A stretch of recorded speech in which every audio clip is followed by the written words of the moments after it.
Friends, today is completely freezing outside, but that didn't stop me from going out here and showing you this beautiful building behind me, because it was the main inspiration behind my recent weekend project.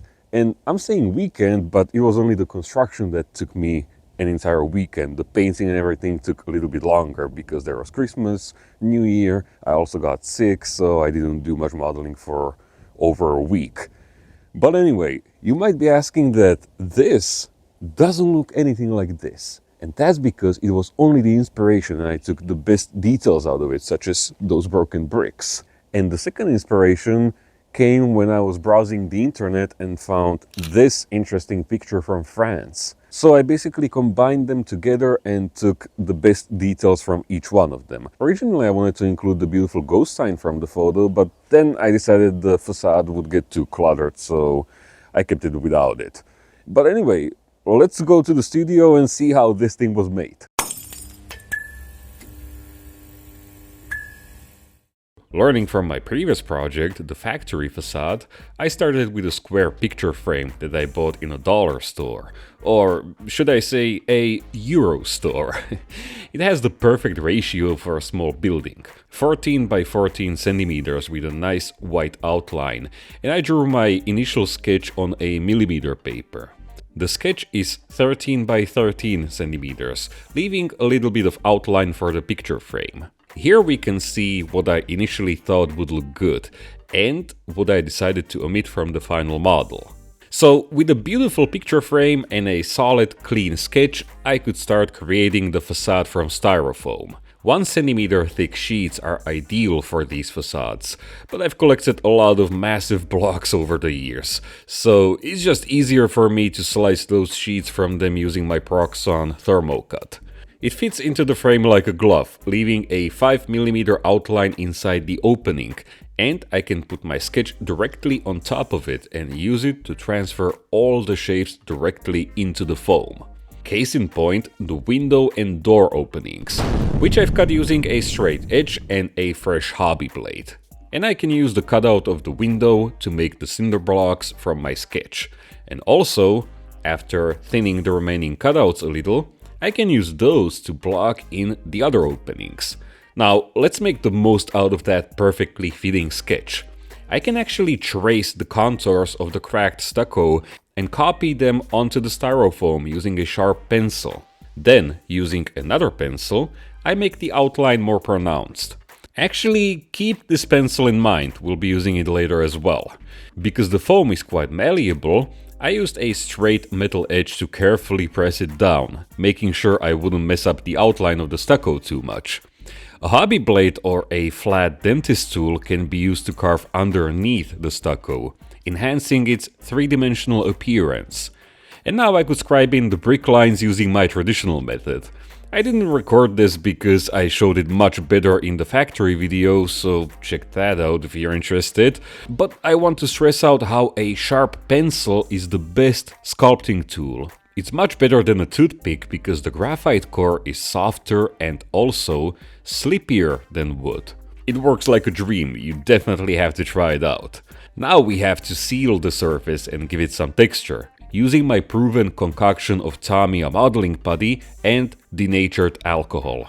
The first few passes should be rather diluted because we want to penetrate the porous surface of the foam, and then we can use thicker putty to add some grittiness. This also reinforces the surface, so you can do all sorts of crazy things to it, such as sanding or adding super realistic cracks, but we'll look at those later. Finally, I just had to clean up the brick lines from excess putty and this section was finished. Let's now create the old stucco.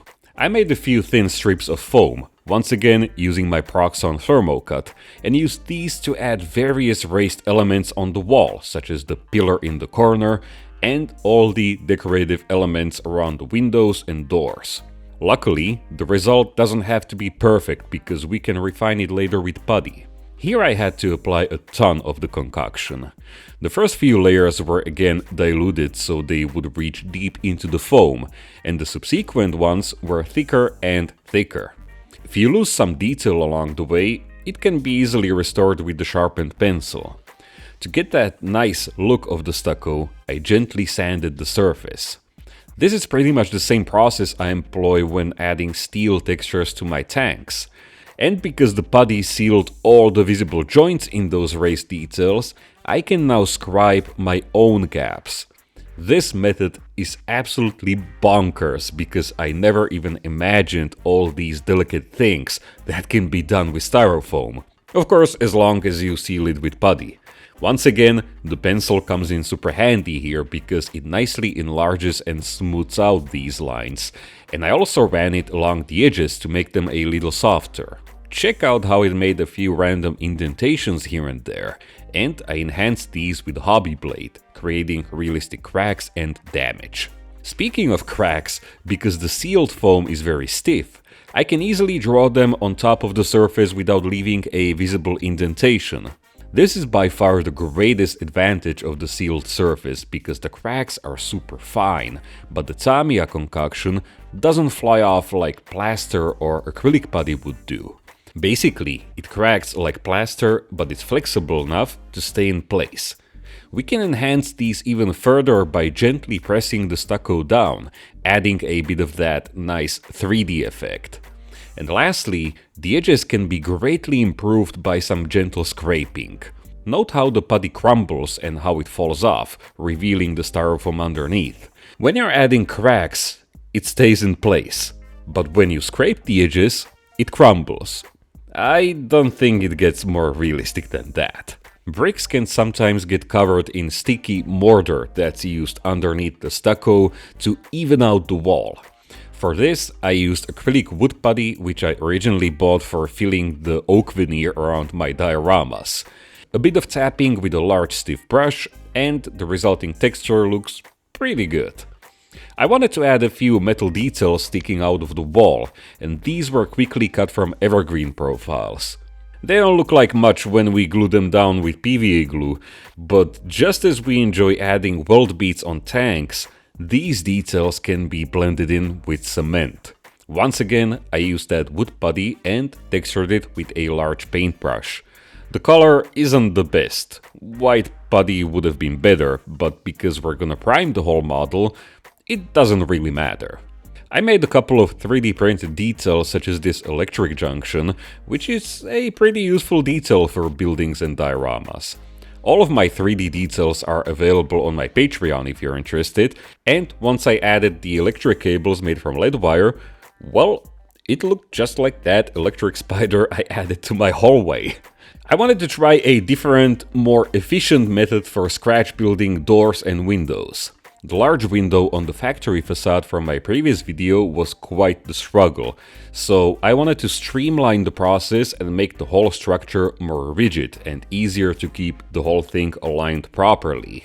So I decided to cut the basic shape of it from clear acetate foil and use that not only as a glass, but also as a template for the door and window. It was just about gluing textured strips of evergreen styrene, cutting them to the proper length, and just having fun. Yes, I was actually having fun while scratch building this not an overly complex door, but not the simplest door either. The only aftermarket item I used at this point was a door handle from RT Diorama, because it was just more convenient than scratch building, and also more detailed. The finished piece slides nicely in place and fits like a glove. Creating the wooden shutters was even easier because each was made from a single sheet of styrene. I just scribed in the lines between the individual planks and then gave them a pretty heavy texturing treatment with a brass wire brush. This is much quicker and, dare I say, more realistic than using balsa wood or veneer, because the plastic wood grain looks more in scale. And just like with the door, I added more planks, some quick hinges made from strips of lead, bolts also punched from lead, and these exciting details were finished. So here's the facade ready for painting, and all of this was done over the weekend, with a few extra hours on Friday afternoon, and the shutters were done on Monday morning. I mean, these quick projects are so cool. But okay, let's start painting. Taking the same approach as with the factory, I sprayed the entire surface with deck tan diluted with Mr. Leveling Thinner. Looking back, for this facade, I could have used pure white because of the overall color palette that I'm gonna use. But as a primer, it will work just fine. Now for my favorite step of all time, I flooded the entire surface with an ancient black ink made in Czechoslovakia. These two steps act as a textured base coat because they don't just unify the surface, but they also bring out all of its features and small details. The combination of diluted Tamiya paint that we sprayed and several layers of ink create a sort of additional crust on top of the styrofoam once they dry. This is very helpful because we want the facade to be as waterproof as possible. Once dry, we can employ a bit of careful sanding to add a little bit of mechanical weathering here and there. It only takes a few seconds, so even if it doesn't make a noticeable impact, it's not a total waste of time. Once again, hindsight is 2020 and I could have been less aggressive with the ink, but for what it's worth, it's a very solid base coat. Now we're going to focus on the stucco because this is the type of surface I have almost zero experience with. Pretty much the only other case where I painted stucco was the watermill from that massive diorama that I finished in December. Taking inspiration from a true facade artist, Emmanuel Novalier, I painted the whole thing with sponges. I can't repeat this enough, but when you're recreating all these surfaces that have almost infinite color variation, it's crucial to limit your color palette, otherwise you'll get totally overwhelmed and probably lose your mind along the way. As such, I only used 3 acrylic paints for the basic color layout: graphite, medium sea gray and medium gray. Combined with the textured base coat underneath, it leads to some exciting results with very little effort, and it was quite tempting to refine this effect further, but it's just an undercoat for the actual color of the stucco. Consider it a layer of cement or plaster underneath. After masking the window frames and ledges, I sprayed the facade with 2 coats of VMS chipping fluid. I briefly tried applying paint over chipping fluid with something else than an airbrush on my previous facade, only to learn that, yeah, it's doable, but I still need a ton of practice to make the effect look right. In this case, I once again used sponges because it allows us to create textures in 2 steps. The first texture is achieved with the sponge itself, and the second is done by chipping the paint down. Once again, I kept my palette very limited to just deck tan, off-white and a little bit of British khaki on the lower areas that simulates a bit of dirt. The chipping performance is unpredictable to say the least, and next time I'll probably use only 1 coat because the layer of fluid and the paint on top of it were acting a bit rubbery or spongy. But on the other hand, stucco never creates super fine chips. It always comes down in these large sheets, so that's a bonus, I guess.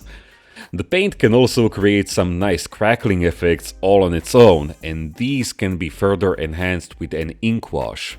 I repeated the same steps on those fancy pants elements, but this time using faded red color. I thought a little bit of red would contrast nicely with the green shutters, and also with the grayish stucco and cement underneath. This actually led to much more satisfactory results because of the strong contrast, because, you can immediately tell how is the result going to look like. Of course, before I went any further, I had to seal the whole thing with a few generous coats of VMS flat varnish because we want to lock those effects in place. I really love my ancient black ink, so I once again hit the entire facade with it. This time, however, I diluted it with tap water and kept blending it on the surface because my goal was to subtly unify everything while also at the same time recovering the lost contrast around all those fine textures, cracks and other details. Undiluted ink was applied more carefully and any excess was quickly blended with a clean brush and tap water. Each layer gives us more subtle staining, which is very exciting, and we can push it even further. For example, all those raised details were outlined quite heavily. I applied the ink in a couple of layers for maximum contrast, blending each one with water. This also gives the facade a more artistic, refined look. And now for the fun part, carefully rendering and emphasizing every little detail. Random stains of diluted red were added here for extra color variation and visual texture. Very fun and very simple. But what truly makes the facade pop is outlining the cracks and worn edges with off-white and a little bit of deck tan. I'll be honest, while I try to be as photo-realistic as possible with my factory facade, here I allowed some of my stylistic approach to squeeze through the cracks, so to say. Seeing all those effects that didn't look like much when I was building the facade, I mean, the stucco looked extremely boring if I'm honest, but well, seeing all of this pop was very exciting. And this is the interesting part. It can take you several hours to sculpt a nice brick wall, but the actual painting is rather quick. However, it can take you maybe 30 minutes to sculpt the stucco, but it takes ages to paint it properly. All these tiny brushstrokes all over the surface, and in many cases, you don't even have a distinctive surface feature to guide you. A lot of it is just about how you feel at the moment. But I'm not gonna lie, even though it was very time consuming, it was a total blast. Now that I mentioned those bricks, let's paint those as well. Although the stucco and the red paint were giving the facade a pretty cold look, I was betting on the bricks to give the whole thing more vibrancy. Here I was aiming for two different effects. The exposed bricks under the stucco are old and slowly decomposing, while the ones in the window, where the owners use them to make the window opening smaller, are newer. As such, I used different glazes for the weathering. I used my original reference image of that old inn to give them a greyish look, and also a bunch of light colors to simulate a bit of cement here and there. Mortar was added with my favorite lightweight acrylic putty from Bergswerk, which is a soft white foam that doesn't leave a messy surface, so it can be easily spread and pressed into the brick lines. A brush can be used to add a bit of texture to it, and once again, I varied its intensity. The window bricks have perfect mortar, while the exposed ones are very uneven. Part of this effect might be caused by sloppy craftsmanship, but I suspect a lot of the cement simply got washed away by rain over the years. Pure white mortar is quite striking to look at, so I like to tone it down with a very diluted grey color, but that's just the first step. This time I really wanted to push my bricks to the next level, so I rendered almost every single one of them with a fine paintbrush and various effects. This includes streaks of moisture, stains from the mortar that spilled out, and even enhancing the texture of the mortar itself with white color to make every bit of the facade as interesting as possible. At this point, I also painted those random patches of cement that I applied with that brown acrylic putty. I used off-white as a base color and just gave it a quick ink wash. If this was a brick wall, I would go for a more grayish tone, but because the stucco is grayish, I had to use white to maximize the contrast. Finally, I added the bricked-in window at the bottom floor, which I treated using the exact same methods as I've just shown you. Okay, time for the second greatest learning experience from this project. Painting old wood directly over the white plastic. This is truly a game-changing method because I used to paint my wooden surfaces with a black-brown undercoat and then meticulously construct the wood grain with a fine paintbrush. But this technique is super easy and even the white plastic underneath affects the final look. Basically, you paint the part with a slightly diluted brown color, then drown it in a few layers of black ink, give it 2 rounds of dry brushing with lighter desaturated tones, and you have a very decent old wood that can be further refined depending on the finish you're aiming for. In the case of these shutters, I wanted to have faded green paint on top of the wood, so I didn't invest too much time into this initial wooden surface. I also made it much darker than I'd normally do because pale green paint wouldn't contrast nicely with sun-bleached pale wood. So, as you can imagine, I followed up with one thin layer of chipping fluid and then some diluted Tamiya Sky, which seemed like the perfect color for this effect. Chipping was still a bit tricky because the paint was coming down too easily, and I still need some practice to really figure it out. It's kinda strange because I've done plenty of these effects on my armor models, so I can say that I know what I'm doing and how it should be done properly, yet somehow the chipping doesn't behave the same way here. Maybe it's the lack of primer underneath, so I'll try that the next time. Luckily, large chips are exactly what we're looking for on these wooden surfaces, so I sealed everything with flat varnish and proceeded to enhance the surface even further. Here I'd like to mention these brand new inks from AK Interactive, and although they dry to a slightly glossier finish than the ancient one I've been using, it's great to have so much color variation and not be limited to just one black color. In fact, I painted this whole facade completely with acrylic paints, not a single enamel or oil was used here. I also feel kinda blessed that I can promote something I actually enjoy working with and not try to sell you some shady mobile game, so if you like using AK or VMS products, or you'd like to try them out for the first time, I'm partnered up with both brands and you can buy from them using links in the video description. And if you use my discount codes for each brand, you can even save a few buckaroos. Also, with VMS, it's more convenient to buy directly from them if you're in Europe, and from Michigan Toy Soldier if you're in the US. And once again, you'll find everything you need down below. Okay, the door and the window don't have any peeling paint on them, so I could focus more on the actual faded wood and other effects. But here's the cool thing, the color palette was exactly the same. It was just about the scope of these effects and the extra fineness I tried to introduce here that distinguishes them from the green shutters. Also, when it comes to old corroded metal parts, I found out that they look kinda boring. Which is cool because it makes the job easier for us. Just a dark rusty base coat, some simple highlights with a rusty orange color, and once again, ancient black ink. As for the old filthy glass, this time I kept it very simple. There were no cracks in my reference image, and that felt like a nice change. And I also didn't want to clutter the facade with old advertising signs or plywood behind the glass. So I just gave it a mist of flat varnish and some controlled ink wash to add more filth and outline all the details. And voila, that's it.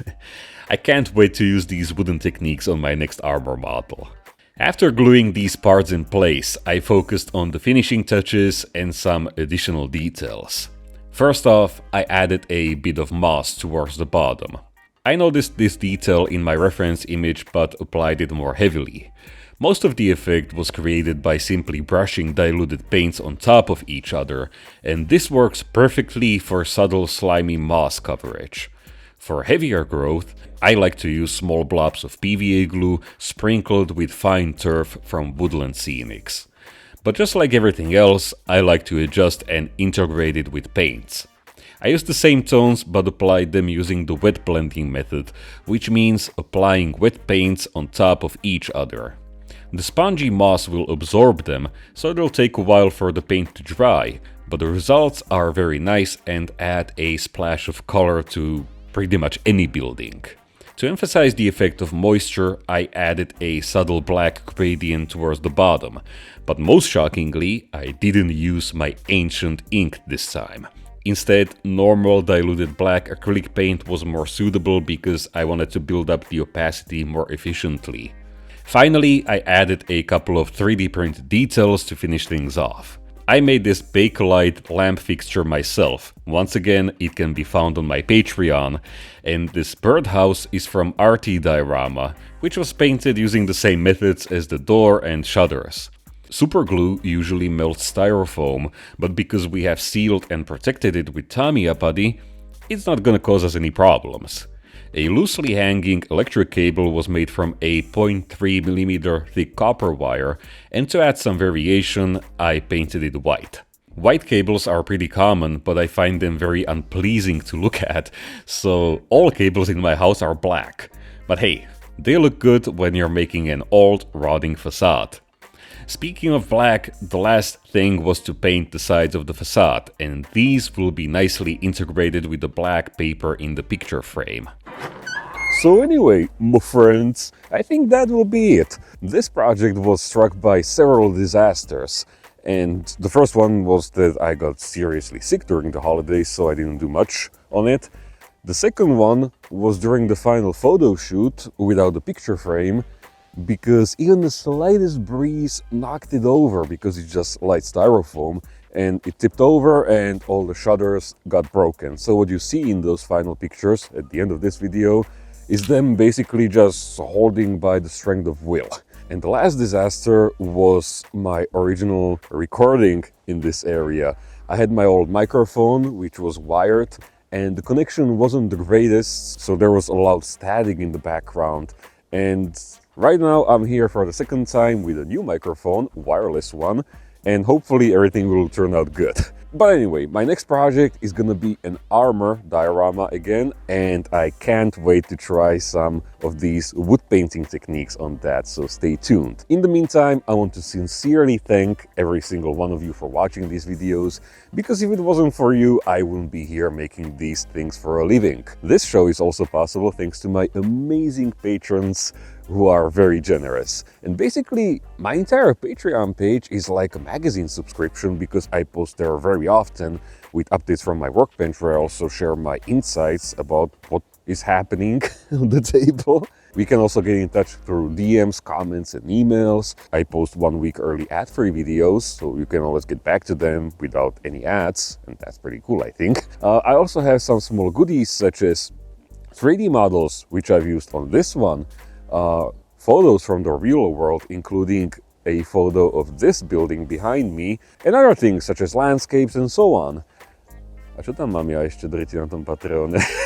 And last but not least, these beautiful high-resolution photos shot under strong sunlight with those beautiful stark shadows. It would help me a lot, but hey, no pressure. Anyway, my friends, as I said, the next model is gonna be an armor subject, and we're gonna look at Pacific 1945. No more spoilers, just the wood painting techniques that I just mentioned. And if I'm honest, my ears are starting to freeze off, so in the meantime, you all stay safe, stay awesome, keep building those models, don't just collect them, and I'll see you in the next one. Cheers!